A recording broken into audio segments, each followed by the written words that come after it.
இன்னைக்கு ஒரு செலிப்ரேஷனுக்காக நம்ம வந்திருக்கிற இடம் தாங்க நம்ம கோயம்புத்தூர் கோப்ஸ்ல லொக்கேட் ஆயிருக்கிற கொக்கரக்கோ ஹோட்டலுக்கு தாங்க வந்திருக்கோம். நியூவா வந்து ஓபன் பண்ணியிருக்காங்க. இங்க உள்ள வந்து பாத்தீங்கன்னா நீட் அண்ட் கிளீனான ஒரு ஆம்பியன்ஸ் கொடுத்துருக்காங்க. இங்கே வந்து பாத்தீங்கன்னா ஃப்ரெண்ட்ஸ் கூட ஃபேமிலி கூட உட்காந்து சாப்பிட்ற மாதிரி சூப்பரான ஒரு செட்டப்ல வந்து பாத்தீங்கன்னா அமைஞ்சிருக்குங்க. இங்க வந்து காம்போ ஆஃபர்ஸ் நிறையவே போயிட்டு இருக்குங்க. நீங்க காம்போ ஆஃபர்ஸ்ல 2 பர்சனா வரீங்க, ஒரு ஃபேமிலிஸா வரீங்க அப்படின்னா இந்த மாதிரி காம்போ ஆஃபர்ஸ் எடுத்துக்கலாம். நம்ம இன்னைக்கு எடுத்துக்கிறது செப்பரேட்டா தாங்க ஆர்டர் பண்ணியிருந்தோம். ஃபர்ஸ்ட் நம்ம வந்து சிக்கன் பிரியாணி வித் எக்கோடவே உங்களுக்கு கொடுத்துட்றாங்க. அதுமே லெக் பீஸோட உங்களுக்கு சிக்கன் பிரியாணி வந்துருதுங்க. நல்லா ஒரு ஆல் ஃபுல்லா சாப்பிட்ற அளவுக்கு, வயிறு ஃபில்லிங்கா சாப்பிட்ற அளவுக்கு உங்களுக்கு குவான்டிட்டி கொடுத்துருந்தாங்க. ஒவ்வொன்றா ஆர்டர் பண்ணிட்டே இருந்தோங்க. ஒவ்வொரு ஆர்டர்ஸா வந்து பாத்தீங்கன்னா வந்துட்டே இருந்தது. இன்னைக்கு வந்து நம்மளோட யூடியூப் ஃபேமிலியில ஒருத்தவங்க வந்து 100K ரீச் பண்ணிட்டாங்க.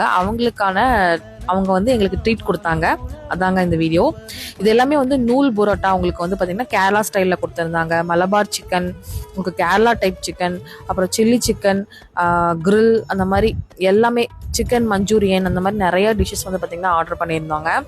எல்லாமே ரொம்பவே டேஸ்டா உங்களுக்கு வீட்டில் சமைக்கிற மாதிரி மசாலாஸ்லாம் ரொம்ப அதிகமாக இல்லாமல் நல்லா உங்களுக்கு சஃபுல்லாக சூப்பராக கொடுத்துருந்தாங்க. எல்லாருமே என்ஜாய் பண்ணி சாப்பிட்டோங்க. பிரியாணியும் நல்லா வேற லெவலில் இருந்தது.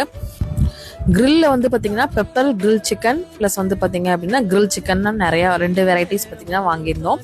அதுவுமே ரொம்ப டேஸ்ட்டாக சூப்பராக இருந்துச்சுங்க. பீசஸுமே நல்லா வந்து பெரிய சைஸில் கொடுத்துருந்தாங்க. எல்லாமே வச்சு சாப்பிட்டு நல்லா வயிறு ஃபில்லிங்காக சாப்பிட்டு முடித்தோங்க. அப்புறம் வந்து லாலிபப் அந்த மாதிரி ஒவ்வொன்றா வந்துட்டே இருந்ததுங்க. நல்லா வந்து என்ஜாய் பண்ணி சாப்பிட்டு செலிப்ரேஷனை சிறப்பாக முடிச்சாச்சு. இந்த மாதிரி நீங்களும் செலிப்ரேஷன் பண்ணணும்னு நினச்சிங்கன்னா கண்டிப்பாக இங்கே விசிட் பண்ணுங்கள். ஜூஸ்மே குடிச்சிட்டு ஃபினிஷ் பண்ணிட்டோங்க.